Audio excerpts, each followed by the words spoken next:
हम कोई भी ऑब्जेक्ट जब बनाते हैं तो उसके कई अलग अलग पार्ट तैयार होते हैं। जैसे हम बाइक की बात कर लें, मोटरसाइकिल की, मोटरसाइकिल में कई सारे पार्ट हैं। उसका आगे का व्हील है, उसकी अलग असेंबली है, उसका स्टीयरिंग है, लाइट है, कई सारी चीज़ों को मिला जुला के तो एक मोटरसाइकिल बनी पूरी। अगर उसमें से हम उसका एक टायर निकाल लें तो आप बाइक को यूज़ नहीं कर सकते। तो पार्ट मॉडलिंग में हम अलग अलग पार्ट तैयार करते हैं किसी भी ऑब्जेक्ट के, फिर वो चाहे कोई पेन हो, चाहे बाइक हो, चाहे मोबाइल हो, चाहे पंखा हो, ठीक, सबके अलग अलग पार्ट्स को तैयार करते हैं। इसे हम पार्ट मॉडलिंग इसलिए कहते हैं क्योंकि अलग अलग पार्ट बनते हैं और हर एक का इंडिविजुअल पार्ट बनता है। ये आप समझ लो कि ऐसा नहीं होगा कि आप इसी के अंदर में ना सबको अलग अलग बना रहे हो। जैसे कि आपने पेन बनाना है और मान लो पेन 5 पार्ट में बना बटा हुआ है, तो उसकी 5 अलग अलग ड्राइंग बनेगी। आप एक ड्राइंग नहीं बनाओगे उसी के अंदर में 5 बना के लगा लिए। जो वो बनाएंगे हम वो असेंबली होगी जिसमें हम सभी 5 पार्टों को एक साथ जोड़ेंगे। यहाँ पर हम सिंगल पार्ट ही बनाएंगे। आ गई मेरी बात समझ? तो पार्ट का मतलब एक अकेला पार्ट। अब मान लो कि ये हमारे पास एक पेन है, इसका ढक्कन है, इस ढक्कन के साथ जो भी कुछ जुड़ा हुआ है ये पूरा सिंगल पार्ट ही है ना। इसका क्लिप भी इसके साथ है। मान लो ये क्लिप निकलता होता है इसमें से, तो ये अलग पार्ट होता है। फिर मैं इसको 1 और 2 मानता, अब ये 1 है। इसी तरह से हर एक पार्ट अलग अलग है, तो हमको सबको इंडिविजुअली बनाना है। उसे हम दूसरे से हम सॉलिड मॉडलिंग में कहते हैं। सॉलिड मॉडलिंग इसलिए कोई भी ऑब्जेक्ट जो ठोस होती है, ठोस जिसका मास होता है, वॉल्यूम होता है, डेंसिटी होता है। अब ये जो है ये प्लास्टिक मटेरियल है। अगर यही हमारा वुड में होता डस्टर, या फिर यही चीज़ हमारा एल्युमिनियम, कॉपर, अलाई या स्टेनलेस स्टील में एसएस में होता, तो इसका अलग हिसाब होता, इसका वेट भी अलग होता है, इसकी स्ट्रेंथ भी अलग होती है, सब कुछ ही अलग हो जाता। तो सॉलिड मॉडलिंग के अंदर में हम किसी भी ऑब्जेक्ट का वेट भी कैलकुलेट कर सकते हैं। अगर आपकी कंपनी में प्रोडक्ट बनता है और आप मुझे बोलो जी इसको प्लास्टिक में बनाएंगे तो कितना वजन होगा इसका, इसको एल्युमिनियम में बनाएंगे तो क्या होगा, और एसएस में बनाएंगे तो क्या होगा, तीनों चीज़ों में फ़र्क आ जाएगा। शेप डिज़ाइन यही है ना। तो इसे हम सॉलिड मॉडलिंग भी कहते हैं। अब हम यहाँ से जाके न्यू पे क्लिक करते हैं। हमने जो स्केच पे काम किया था उसका सारा मेन पर्पस ये था कि हम प्रोफाइल तैयार करते हैं। सॉलिड ऑब्जेक्ट मॉडलिंग के लिए प्रोफाइल तैयार करते हैं। अब मॉडलिंग सॉलिड भी हो सकती है, मॉडलिंग सरफेस भी हो सकती है और शीट मेटल भी हो सकती है। फिलहाल अभी हम सॉलिड कर रहे हैं। तो हमने क्या किया, यहाँ पर देखो फीचर, मैंने यहाँ से एक यहाँ पे बटन खोला फीचर का। ये वाला टैब अगर आपको यहाँ से दिखाई दे रहा है तो ठीक है, नहीं दिखाई दे रहा तो आप राइट क्लिक करो और शीट में से यहाँ से स्क्रीन में से फीचर ले लो। फीचर दिखाई देने लगा। फीचर में एक्सट्रूड और रिवॉल्व 2 कमांड दिखाई दे रहे हैं, बाकी सभी इनएक्टिव है क्योंकि अभी हमने कोई फीचर बनाया नहीं, मतलब मॉडल कोई बनाया नहीं है। जब हम बना लेंगे तो बाकी काम करने लगेंगे। फिलहाल कुछ बनाया नहीं इसलिए ऐसा ही है, ठीक। तो अब तक आपने स्केच पे काम करना सीखा था, अब हमने पहली बार फीचर वाले टैब पे क्लिक करा। हमारे पास दोनों ऑप्शन है। आप चाहो तो पहले स्केच बनाओ उसके बाद एक्सट्रूड कमांड दो, या फिर आप पहले एक्सट्रूड कमांड दो उसके बाद हम स्केच बनाएं। दोनों ऑप्शन हैं, ठीक है। मैं पहले ऑप्शन से चलता हूं जिसमें हम स्केच को पहले ही बना रहे हैं। मैंने स्केच लिया, क्लिक करा, इसने आपसे कहा सिलेक्ट करो प्लेन। आपकी बार मैं पहली बार ही इसमें फ्रंट प्लेन को सिलेक्ट कर रहा हूँ। आज तक हम हमेशा टॉप को सिलेक्ट करते आए थे, ठीक है। वो क्यों? ओरिएंटेशन। मान लीजिए हमारे पास एक ऑब्जेक्ट है, ये रिमोट कंट्रोल। इस रिमोट में हम किसी एक फेस को मेन फेस मानना पड़ेगा। मैंने मान लो ये बटन वाले फेस को मेन मान लिया। अब अगर मैंने आपको ये ऐसे बनाने के लिए दिया तो उसका मेन फेस आपको टॉप पे दिखाई दे रहा है। अगर मैंने आपको ऐसे बनाने को दिया तो इसका मेन आपको फ्रंट फेस कर रहा है, और अगर मैंने ऐसे बनाने को दिया तो इसका जो मेन है वो आपके साइड पे आ रहा है, मतलब राइट साइड पे आ रहा है। तो आप इस हिसाब से ड्राइंग को बनाएंगे कि आपको दिया कैसे दिया गया। अगर मैंने लेटा हुआ दिया हुआ था तो आप टॉप पे बनाते, मैंने ऐसे दिया तो फ्रंट में बनाएंगे। तो अब हम सोच समझ के सिलेक्ट करेंगे प्लेन को, पहले जैसे नहीं। मैंने फ्रंट सिलेक्ट कर लिया क्योंकि जो मुझे बनाना है वो स्टैंडिंग में बनाना है। मान लो मैं एक बोतल बना रहा हूँ, बोतल का डिजाइन, तो बोतल लेटी भी बनानी है तो टॉप में बनाओगे, और स्टैंडिंग में बनानी है तो फ्रंट में बनाओगे, ठीक। अब आप देखो मैंने क्या किया, यहाँ पर ये बना दिया, एक ये बना दिया। ये मैंने आपको पीछे रिलेशन जब करवाया था तो मैंने आपको समझाया भी था ऐसे होमवर्क में कि ये इस तरह से हमने एक बनाया था, याद है, जिसमें मैंने आपको रिलेशन लगा के दिखाए थे, बताया था ना। देखा था करके प्रैक्टिस।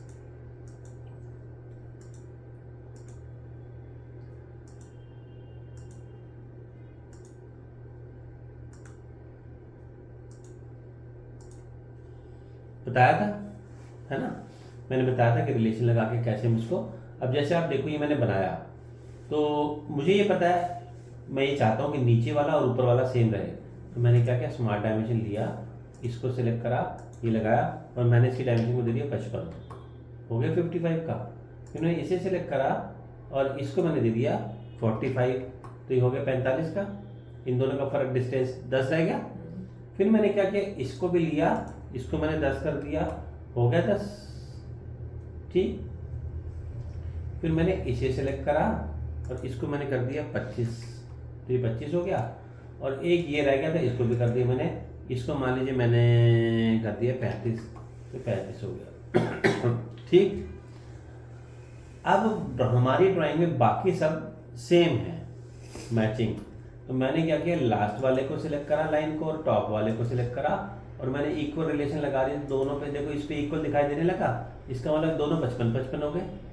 ठीक वैसे ही मैंने 45 सिलेक्ट करा, टॉप वाला भी सिलेक्ट करा और यहाँ से इक्वल कर दिया, हो गए, ठीक है जी। इसके बाद में मैंने यहाँ से सिलेक्ट करा ये 1, इसको सिलेक्ट करा 2, इसको सिलेक्ट करा 3 और इसको सिलेक्ट करा 4। इसमें मैंने क्या किया, कोलिनियर कर दिया, आगे पीछे हो रहे थे सारे एक लाइन में सेट होकर आ गए,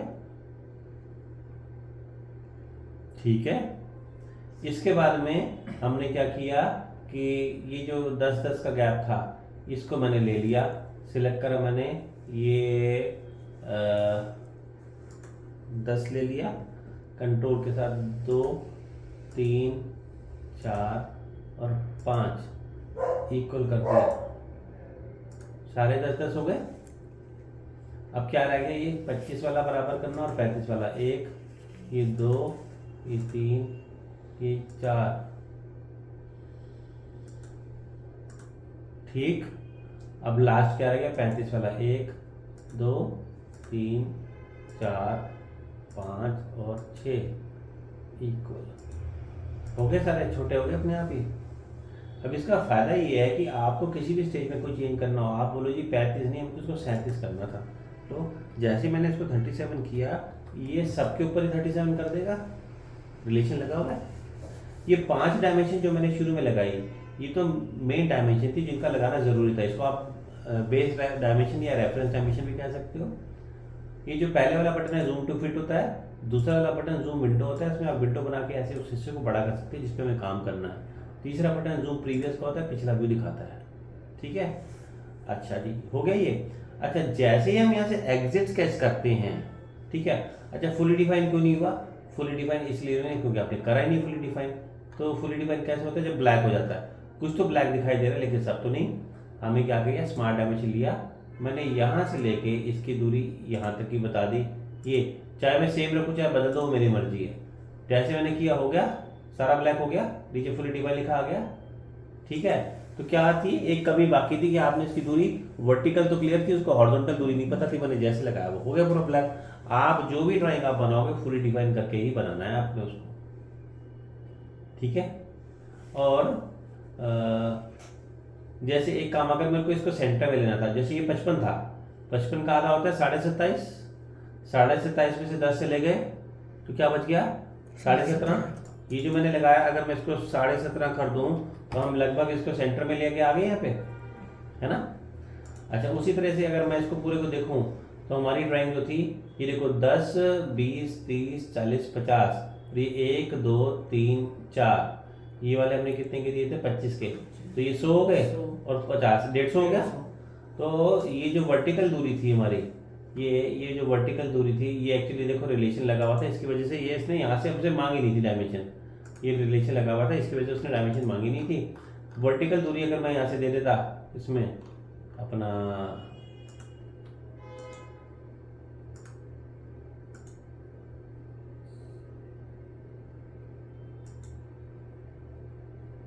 तो 150 अगर मैं इसकी वर्टिकल दूरी दे दूं तो बात बन जाएगी, है ना। तो इस तरीके से हम इसमें से वो भी कर सकते थे, मतलब मैं इसको सेंटर में पूरा लोकेट कर सकता था। खैर, मैंने यहाँ से जैसे ही आपने एग्जिट स्केच करा, सारी डायमेंशन गायब हो जाएगी, सारे रिलेशन गायब हो जाएगा, क्योंकि उसकी कोई ज़रूरत है भी नहीं। अब क्योंकि आपने इसको फ्रंट में बनाया था इसलिए आपको ऐसा दिखाई दे रहा है। जो सिलेक्टेड ऑब्जेक्ट होता है वो ऐसे स्काई ब्लू कलर में नजर आता है, और जो अनसिलेक्टेड ऑब्जेक्ट होता है वो ग्रे कलर में नजर आता है। मैंने बाहर क्लिक किया, ग्रे हो गया, पहले इसका कलर ब्लू था, लाइट ब्लू था। अब आप आ जाओ फीचर पे। तो मैंने क्या किया, स्केच को पहले बनाया और फीचर फिर हमने उसके बाद एक्सट्रूड कमांड दिया हमने कमांड। इसने आपके सामने दो ऑप्शन रखी, उसने कहा या तो आप एक प्लेन सिलेक्ट करो और उसके ऊपर स्केच को बनाओ, दूसरा ऑप्शन ये है कि आपके पास अगर पहले से कोई स्केच बना हुआ है तो उसको सिलेक्ट करो। हम दूसरी ऑप्शन के साथ चलेंगे, नंबर 2 के साथ, है ना। मैंने इसको सिलेक्ट कर लिया। जैसे आप सिलेक्ट करेंगे पूरा सिलेक्ट हो जाएगा, ठीक है। ऐसा नहीं कि एक लाइन सिलेक्ट करनी पड़ेगी आपको, सारा स्केच एक साथ बनाया तो एक साथ ही सिलेक्ट होगा। आ गया। या 5 mm देख रहे हो आप, मैंने 5 की जगह इसको 10, 15, 20 बढ़ाया तो इसकी डेप्थ बढ़नी शुरू होगी। ये सॉलिडिफाई हो गया ये, ठीक है। अच्छा, अब मैं इसको अगर रिवर्स डायरेक्शन करूँ तो ये बैक पे चले जाता है या फ्रंट पे चले जाता है।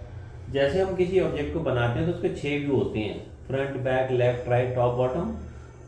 तो प्लेन 3 को दिए हमने, 3 प्लेन दिए हुए ना आपको, 6 प्लेन को नहीं दिए, क्योंकि उसी प्लेन को अगर आप सामने से देखोगे तो फ्रंट और पीछे से देखोगे तो बैक, ऊपर से देखोगे टॉप तो नीचे से देखोगे तो बॉटम। तो प्लेन 3 होते हैं, उसकी डायरेक्शन रिवर्स की जा सकती है, लेकिन कभी प्लेन 6 नहीं होते, प्लेन 3 होते हैं, व्यू 6 होते हैं। तो मैं इसको बैक साइड पे ले लूंगा तो वो हो गया, फ्रंट पे ले लूंगा तो ये, और बैक पे ले लूंगा तो ये, ठीक है। जितनी डेप्थ आपने दी 30 mm की, उतना आ रहा है, यूनिट हमने सेट करी थे। अगर मैं यहाँ से इसको ले लूँ ड्राफ्टिंग ऑन, तो ड्राफ्टिंग ऑन करने पे अब आप देखो मैं जो भी एंगल दे रहा हूँ उस एंगल के साथ भी टेपर होता जा रहा है ना, होता जा रहा है। मैं इसको आउटवर्ड करूंगा तो बाहर की तरफ, इनवर्ट करेंगे तो अंदर की तरफ, बाहर की तरफ, अंदर की तरफ, ठीक है। नहीं करना टेपर तो सीधा रखो, डायरेक्शन 2 पर आ जाओ। डायरेक्शन 2 अभी ऑफ, तो मैंने इसको सेलेक्ट करते ही बॉक्स ये खुल गया। इसमें भी आप देखो 5 mm 10 mm में जो मैं दे रहा हूँ दूसरी साइड बढ़ना शुरू हो गया, ठीक है। इसको अगर आप अगले से टेप करना चाहो तो पिछले हिस्से को टेपर कर सकते हैं, या अगले को, या दोनों को भी कर सकते हैं टेपर। अगर आपको डायरेक्शन 2 नहीं चाहिए तो हटा दो। ये जो बटन है इस पर क्लिक करने पे एक्सपैंड होता है और ये कोलैप्स भी होता है। खोलना है तो एक्सपैंड, बंद करना है तो कोलैप्स, ठीक है। हमारे पास यहाँ पर एक ऑप्शन हमें दिखाई दे रही है जिसका, अच्छा अगर मैंने यहाँ पे डायरेक्शन 2 लिया तो आप इसको फ्लिप करके इंटरचेंज कर सकते हो आपस में, है ना। मतलब जो 30 था वो 20 हो गया, 30 था 10 हो गया, 10 30 हो गया, फ्लिप भी कर सकते हैं। मैंने डायरेक्शन 2 हटा दिया। इसमें हमारे पास एक ऑप्शन है जिसका नाम है मिड प्लेन। तो मिड प्लेन ऑप्शन लेने पे क्या होगा, जो भी वैल्यू आप दे रहे हो दोनों तरफ बराबर बराबर बांट देगा। देख रहे हो आप, मैंने अगर 40 दिया तो 20 आगे और 20 पीछे बट गया, ये मिड प्लेन। पर जब आप मिड प्लेन ऑप्शन लेते हो तो डायरेक्शन 2 यहाँ से हट जाता है ना। फिर डायरेक्शन 2 थोड़ी ना रहेगा जब आप कह रहे हो दोनों तरफ बराबर रखना है तो, वो जब हमें अनइक्वल करना होता है तब की बात है। फिर यहाँ पर हमें दिखाई दे रहा है थिन फीचर। जैसे मैंने थिन फीचर लिया, आपने क्या देखा कि इसके आसपास डबल डबल लाइन दिखाई देने लगी। हम यहाँ से गए व्यू में और मैंने इसका फ्रंट व्यू देखा। ये जो लाइन आप देख रहे हो ब्लू कलर की, ये हमारी प्रोफाइल की लाइन है जो हमने बनाई थी। 5 mm की मोटाई इसके बाहर दिखाई दे रही है आपको। मैं इस मोटाई को कम करके 2 mm कर देता हूँ, अब ये ज़्यादा अच्छा समझ आ रहा है। आपने थिन फीचर लिया, थिन फीचर लेते ही क्या करता है, इसको आर पार खोल देता है। आप देखो कि फ्रंट जो है ना इसका हिस्सा वो आगे से और पीछे से खुला हुआ है और पूरे के ऊपर में थिकनेस अप्लाई है ऐसे, ये देखो, ठीक है।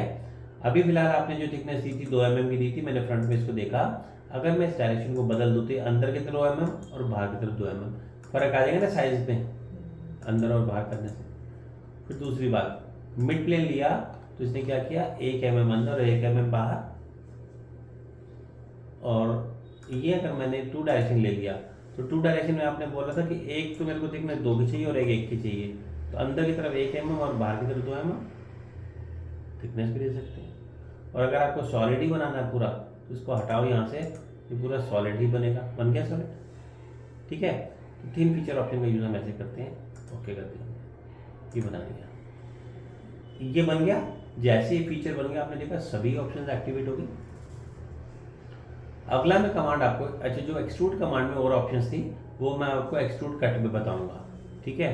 एक्सट्रूड कमांड बिल्कुल एक्सट्रूड कट कमांड जो है एक्सट्रूड जैसा ही है, फर्क सिर्फ ये कि इसमें मटेरियल को बनाते हैं, उसमें मटेरियल को काटते हैं। तो कट ऑप्शन तभी काम करती है जब आपने पहले से कुछ बनाया हो, बनाया तभी तो काटेंगे उसमें से।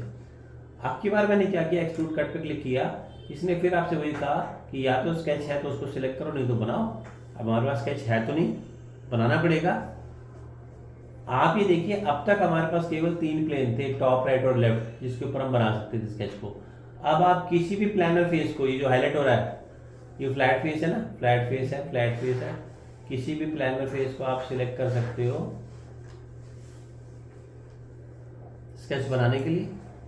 मैंने जाके इसका टॉप फेस पे जाके क्लिक करा और आपने देखा कि ये हो गया। ठीक है जी, मैंने यहाँ पे जाके एक फिगर बना दिया, ये मैंने एक हेक्सागन की शेप बना दी ऐसे करके, ऐसे, और एग्जिट स्केच कर दिया, राइट क्लिक करके भी एग्जिट कर सकते हैं, देखो क्या। तो अब मैं आपको एक्सट्रूड कट बता रहा हूँ, ध्यान से देखें। या नंबर 1 पे ऑप्शन जो है वो है ब्लाइंड। ब्लाइंड ऑप्शन में जो भी वैल्यू आप भरेंगे, मैंने फॉर एग्जांपल 10 की भरी, या और कम कर दे तो 5 की भरी, 5 इसके अंदर की तरफ जा रहा है। आपको एक बात का ध्यान रखना है, जब हम कट लगाते हैं तो कट कभी भी हवा में नहीं होना चाहिए, ऐसे, है ना। अभी ऊपर है ना हवा में, ऊपर किस चीज़ पे काटेगा, कटिंग तो वही होगी ना जहाँ मटेरियल होगा। तो मेक श्योर कि ये इसकी डायरेक्शन इस तरफ होनी चाहिए जिस तरफ मटेरियल है। ठीक है, फिर मैंने एक वैल्यू पुटअप कर दी, मैंने 5 की दे दी वैल्यू और मैंने ओके करा, तो आपने देखा ये ग्रूव लगा दिया इसमें 5 mm का, 5 mm का ग्रूव लग गया ना इसमें। ये देखो, ये देखो 5 mm की डेप्थ है इसकी। ठीक है, फिर मैंने क्या किया, इसी में अगला ऑप्शन ब्लाइंड, आपको समझ आ गया, जो भी वैल्यू हम देते हैं उसके हिसाब से वो कट लगा लेता है या उसको एक्सट्रूड कर लेता है। हाँ, अगर हम एक्सट्रूड कर रहे होते तो आप इसको ऊपर की तरफ ले जाके कर सकते थे, तो ऊपर तरफ बढ़ जाता फिर ऊपर की तरफ, है ना। तो एक्सट्रूड का रिजल्ट तो देखने को मिलेगा आपको ऊपर करने पे, लेकिन कट का रिजल्ट नहीं मिलेगा ऊपर करने पे। अब मैंने अगला ऑप्शन ले लिया, इसका क्या नाम है, थ्रू ऑल। जब मैंने थ्रू ऑल लिया तो आपने देखा पूरे पे आर पार कर दिया, ये देखो शुरू से लास्ट तक। अगर आप इसका ड्राफ्ट एंगल बदल देते हो, फॉर एग्जांपल मैंने ड्राफ्ट एंगल बदल दिया इसका, ये देखिए मैंने इसका ड्राफ्ट एंगल ये रखा, तो नीचे जाते जाते फैलता जा रहा है, बढ़ता जा रहा है, कटिंग देखो कैसे हो रही है। ठीक है, देखा आपने, मैंने इसको 2 डिग्री कर दिया और ओके करा, तो देखो कट होते जाते नीचे बढ़ता गया। ठीक, आपने ऑप्शन लिया था थ्रू ऑल का, तीसरे नंबर का option, up to the next. मैंने जब नेक्स्ट ऑप्शन लिया तो इस प्लेट की थिकनेस मुझे नहीं पता कितनी है, मैं बस ये चाहता था कि इसको ये इसी को कट करे, सिर्फ नेक्स्ट लेवल तक कटिंग कर दी उसने। ठीक, अप टू द नेक्स्ट करने पे नेक्स्ट लेवल तक ले जाएगा। फिर इसके बाद में हमारे पास अगला ऑप्शन है जो है अप टू द वर्टेक्स का। वर्टेक्स में आप कोई भी पॉइंट सिलेक्ट करें, ये एंड पॉइंट जो होते हैं उसे हम वर्टेक्स कहते हैं। मैंने सिलेक्ट करा तो ये उस लेवल तक लेकर आ गया। आपने देखा तीनों शीट में उस पर कटिंग करेगा। अगर मैंने ऊपर वाला वर्टेक्स सिलेक्ट कर लिया होता, ये वाला, तो फिर यहीं तक कटिंग करता, तीसरे का तो नंबर ही नहीं लगता इसमें, है ना, क्योंकि तीसरे के ऊपर लाके ही रोक दिया आपने उसको। ठीक, तो ये अप टू द वर्टेक्स का ऑप्शन है। जो ऑप्शन मैं आपको इसमें बता रहा हूँ, ठीक है, एक्सट्रूड में ऐसे ही काम करेंगे वो, और फर्क सिर्फ है कि एक्सट्रूड में बनकर आएगा, इसमें हम काट रहे हैं, कटिंग कर रहे हैं। फिर इसका अगला ऑप्शन है up to the surface. Up to the surface में आप किसी भी सरफेस को सिलेक्ट करो, जो भी सरफेस सिलेक्शन आप करोगे वहाँ तक इसको ये बढ़ा देगा। ठीक, इसमें हमारे पास एक और ऑप्शन भी है जिसका नाम है offset from the surface. Offset from the surface में क्या होता है, आप देखो यहाँ पे लिखा हुआ है, यहाँ पे ऑफसेट फ्रॉम द सरफेस में 5 mm लिखा हुआ था।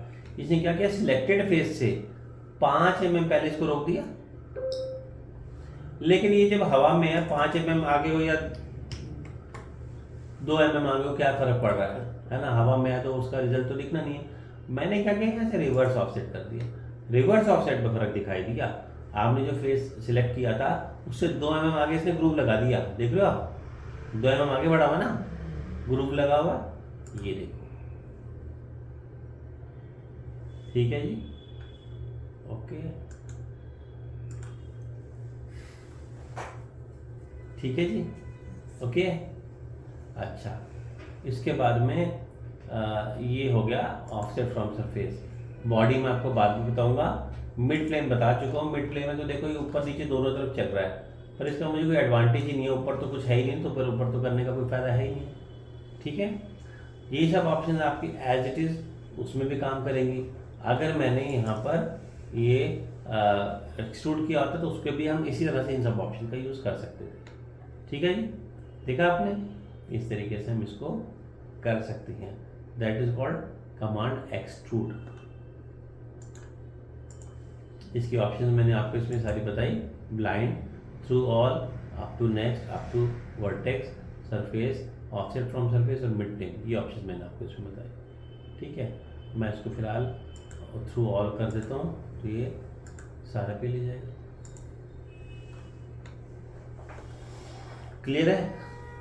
अगला कमांड बताऊंगा रिवॉल्व का, रिवॉल्वर, रिवॉल्व कट। ये दोनों बेसिक मॉडलिंग के मेन कमांड है, बहुत इंपॉर्टेंट कमांड है। इसमें जो ऑप्शन आ रही है ये भी आगे रिपीट ही होती रहेंगी, तो इनको अच्छे से समझ लो।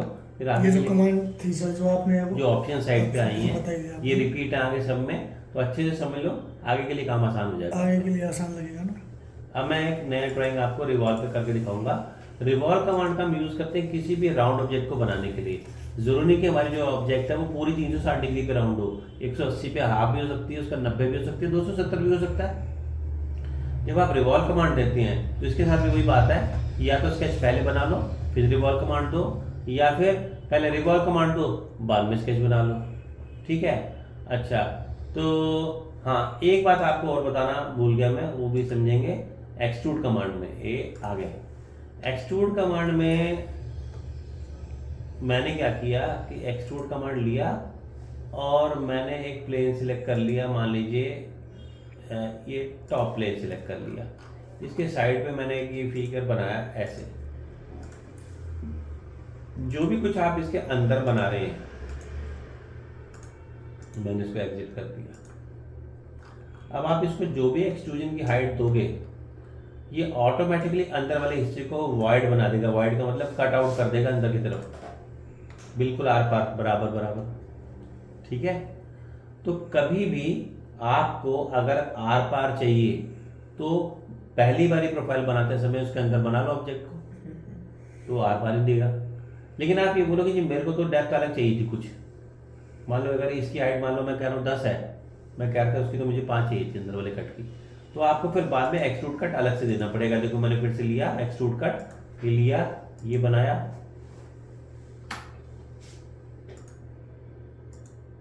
ये बनाया, एग्जिट स्केच करा और इसकी डेप्थ को कम कर दिया मैंने।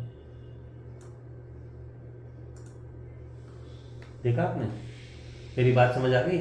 तो डिपेंड करता है हमारी रिक्वायरमेंट पे है। सपोज करो हमने एक्सट्रूड से ऐसी कट देके एक बना दिया लंबा, तो उसमें हमें बीच में जो गैप आया वो एक गैप नहीं चाहिए, बाकी 4 जैसे 4 ऊपर है 4 उसमें नीचे है उसमें चाहिए। समझा नहीं मैं आपका सवाल। फिर जैसे आपने ये बनाया है, हमने पहले ही एक कट देके से पूरा बना दिया, तो हमें बीच में जैसे ये सेंटर वाला है ये पूरा फ्लैट चाहिए। इस पे आप कह रहे हो कट नहीं चाहिए और बाकी भी चाहिए, फिर उसका तरीका हमारा एग्जीक्यूशन का अलग होगा। क्या होता है, हमने थ्रू ऑल ही लिया था ना अभी। अगर ऐसा होता कि मेरे को बीच वाला नहीं चाहिए और बाकी का चाहिए, तो फिर मेरे को तरीका कुछ दूसरे तरीके से करना पड़ेगा इसको। वो पॉसिबल है लेकिन हमें तरीका उसको दूसरा यूज करना पड़ेगा। यहाँ तो हम वो काम कर रहे हैं कि सभी को काटना है हमें, तो फिर तो बीच में जो भी आएगा वो कटेगा, है ना। ये बात समझ आ गई? अगर हमें डेप्थ, अगर हमें थ्रू कट चाहिए, आर पार चाहिए, तो आप साथ ही बनाओ, और नहीं चाहिए तो बाद में बनाओ। अब मैं आपको रिवॉल्व कमांड के लिए चलता हूँ। रिवॉल्व कमांड के लिए कंडीशन मैंने फ्रंट ले लिया।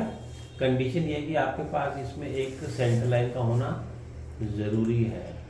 मैंने एक सेंटर लाइन लगा ली जो एक्सिस का काम करेगी। फिर मैंने एक रेक्टेंगल बना दिया यहाँ पे ऐसे करके, ऐसे ये बनाया।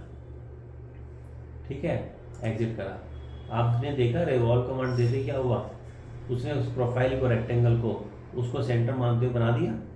इसका अंदर का डायमीटर कैसे आया, आईडी और ओडी कैसे आ गई, डिस्टेंस के हिसाब से जितनी दूरी पे रखा था उतनी दूरी पे बन गया। अगर ये गैप है इसको मैं 180 डिग्री कर देता हूँ, तो ये आधा आ रहा है। आप रिवर्स डायरेक्शन करते हो कि हमें ये वाला हिस्सा देखना था, तो इसने इधर का हिस्सा दिखा दिया, इधर का देखना है, इधर का देखना है। ठीक है, समझ आ रहा है रवि? दोबारा करके दिखाना सर इसको एक बार। हमने पहले प्रोफाइल तैयार किया, ये हम रिवॉल्व करना चाह रहे थे, ये हमारा सेंटर लाइन एक्सिस का काम करेगी टेढ़ा हो गया थोड़ा। है। टेढ़ा इसलिए हो गया ना, हम आइसोमेट्रिक व्यू में जो देख रहे हो, अच्छा। अगर फ्रंट व्यू में देखोगे फिर तो सीधा दिखाई देगा, आइसोमेट्रिक में देखोगे तो ऐसे दिखाई देगा।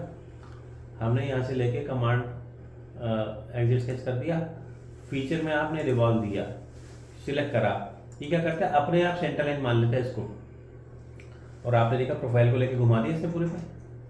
360 का एंगल था फिलहाल हमारा, इस एंगल को आप ज़्यादा कम भी कर सकते थे, ये देखो मैंने एंगल को कम करा तो एंगल को कम भी किया जा सकता है, ये देखो मैंने यहाँ से एंगल दे दिया 180 डिग्री का, और आप उधर का हिस्सा देखना चाहते हो तो इसको मैंने डायरेक्शन को रिवर्स कर दिया, ये बनकर आ गया। अब एक बात देखो जरा ध्यान से, ये हमारा कलेक्टर कहलाता है, ये कलेक्टर है, फिलहाल मैंने इस पर क्लिक किया, ये एक्टिव है। अभी आपका एक्सिस ये था, मैंने अगर आगे इसको सिलेक्ट करा तो एक्सिस ये बन गया, देखा राउंड हो गया। फिर भी मैंने इसको सिलेक्ट करा तो ये एक्सिस बन गया, इसे सिलेक्ट किया तो ये बन गया, इसे सिलेक्ट किया तो ये बन गया, और इसको वापस सिलेक्ट करा तो ये बन गया। ठीक है, इस तरीके से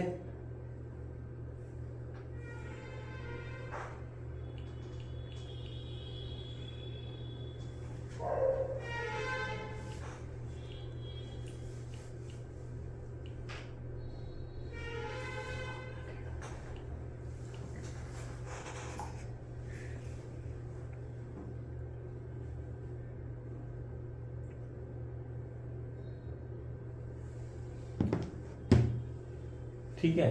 तो आपने देखा कि मैंने ये किया, समझ आई बात, इसका मतलब एक्सिस बदला जा सकता है। हाँ, सेंटर लाइन से अलग भी लेकर हट करके हम उसको बना सकते थे। अच्छा, मैं इसमें बदलाव कर रहा हूँ, जो मैंने स्केच किया था उसमें बदलाव कर रहा हूँ, कैसे कर रहा हूँ वो मैंने अभी आपको सिखाया नहीं, तो उसमें भी जाने की जरूरत नहीं है। बस अभी आप ये समझो कि जो मैंने बनाया था मैंने उसमें कुछ चेंजेस कर दिए।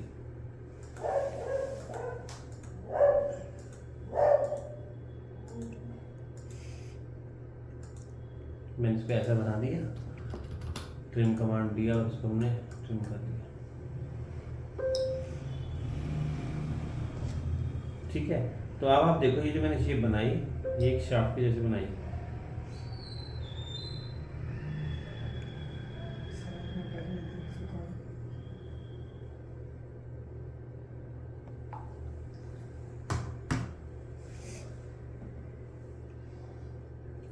अब हमने एग्जिट करा इसको और रिवॉल्व कमांड दिया। रिवॉल्व कमांड देने के बाद इसको सिलेक्ट कर लिया, देखा आपने शाफ्ट के जैसे बनकर आ गया। अच्छा, मैं इसका फिर से कलेक्टर एक्टिव है, इसे सिलेक्ट करा तो ये सिलेक्ट करने पे रिजल्ट, इसको सिलेक्ट किया तो ऐसे रिजल्ट आ गया, इसको लिया तो ऐसे आ गया, इसको लिया तो ऐसे आया। लेकिन अगर मैंने कोई बीच वाली लाइन को सिलेक्ट करा तो रिजल्ट नहीं आ रहा, ये देखो इसको भी और इसको भी। क्यों नहीं आ रहा? क्योंकि हमारा जो एक्सिस है वो कभी भी प्रोफाइल के बीच में नहीं हो सकता। ठीक है, एक्सिस बाहर हो सकता है, एक्सिस उसके कॉर्नर वाली एज, अभी आउटर एज है ना इसकी, आउटर पे भी हो सकता है, लेकिन बीच में कभी नहीं हो सकता। दूसरी बात, ये लाइन ही होनी चाहिए, आर्क नहीं चलेगा इस पर, इसका लाइन होना ज़रूरी है। तो मैंने इसको लिया और 180 डिग्री पे लेके घुमा दिया इसको, ये बन गया। इसको डायरेक्शन को रिवर्स कर दिया तो ये बन गया, ओके कर दिया। तो किसी भी परफेक्ट राउंड ऑब्जेक्ट को बनाने के लिए हम इसका यूज़ करते हैं, है ना। अब मैं कट और बताऊंगा आपको, इसमें रिवॉल्व कट इसमें भी है, रिवॉल्व कट दिया हमने, इसने का सिलेक्ट करो। अब आप किसी भी फेस को सिलेक्ट कर सकते हो, मैंने इसको सिलेक्ट कर लिया, एक्सिस लाइन लगानी थी, यहाँ पे सेंटर लाइन मैंने मार्क कर दी, ये आ गया।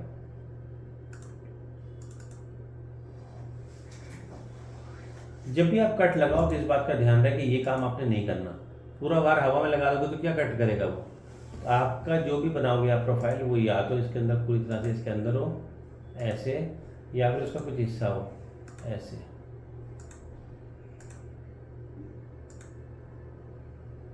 देखा आपने, ये जो हिस्सा अंदर जा रहा है ना, ये कट होगा, कटिंग इसकी होगी, और ये पूरा जाएगा और वो उतना जाएगा जितना इसके अंदर आ रहा है। इसका एग्जिट करा, हमने कमांड दिया था रिवॉल्व कट, 360 पे दिखा रहा था, मैं अगर 180 कर दूँ तो ऐसे होगा, लेकिन डायरेक्शन बाहर में क्या लगाएगा, हवा पे, अंदर की तरफ करा। ठीक हो गया, ओके करते रिवॉल्व कट लग गया, देखा आपने पूरा आर पार हो गया। अगर मैं बोलूँ कि मुझे उसका एंगल तो अलग रखना था, तो अच्छा सोचने वाली बात ये है कि हमने इसको एक ही बारी में क्यों नहीं बना लिया। मैं डायरेक्ट ये वाली शेप बनाता और अगर हम रिवॉल्व करते तो अंदर से कट ही कर देता पूरा का पूरा। फिर इसको दो बारी करने की क्या जरूरत थी कि पहले रिवॉल्व किया फिर रिवॉल्व कट किया। ऐसा मैंने इसलिए किया क्योंकि जो मैंने रिवॉल्व कट बाद में लगाया उसके एंगल को मैं चेंज कर सकता हूँ। मेरे पास ऑप्शन है फ्लेक्सिबिलिटी, मैंने 90 डिग्री दे दिया इसका। इसका कट एंगल देखो 90 डिग्री है और रिवॉल्व एंगल 180 डिग्री है ना फर्क, ठीक है, ओके। तो अगर मुझे अलग जो बात मैंने आपको एक्सट्रूड में समझाई कि सेम टू सेम चाहिए तो साथ ही बना लो और अलग चाहिए तो बाद में बनाओ। रिवॉल्व में फ़र्क सिर्फ ये कि वहाँ हम लेंथ देते थे, यहाँ पे रिवॉल्व में हम एंगल भरते हैं। फ़र्क सिर्फ इसी बात का है, ठीक है। अब मैं आपको यहाँ पे एक बॉटल का डिज़ाइन बना के दिखाता हूँ। मैंने रिवॉल्व कमांड लिया, ये फ्रंट लिया और यहाँ से मैंने ये एक बॉटल की शेप के हिसाब से डिज़ाइन को बनाना शुरू किया।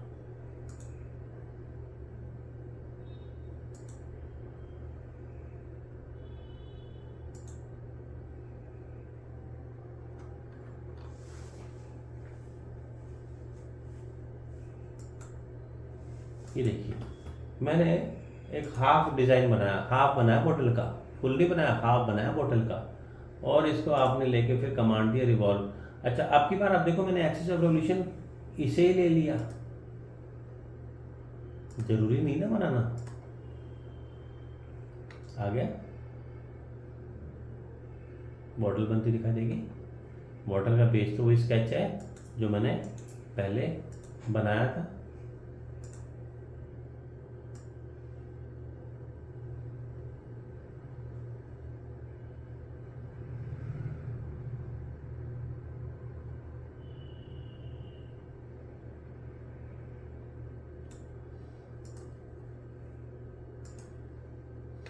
देखो परफेक्ट बॉटल बन गई।